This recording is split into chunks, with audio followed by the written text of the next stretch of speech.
Поехали.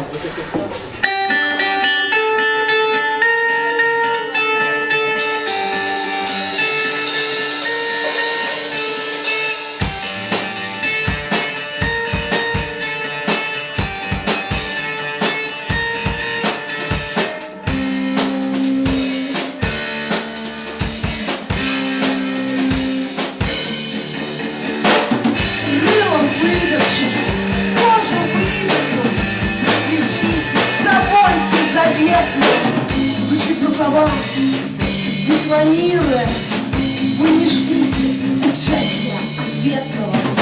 Чувство выпада не посечь, не играть вам на людьми в монополию.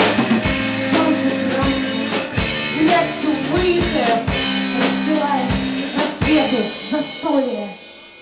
Просыпаясь вновь, утро выродит, полупьяная, полувечная. От души, от всей душеньки вытянись. Время пламенем жжет быстротечное.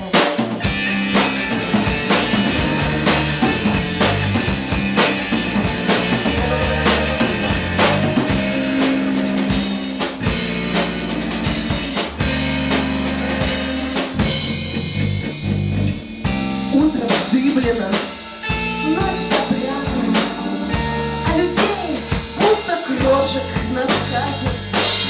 Мне осталось лишь палец помятая.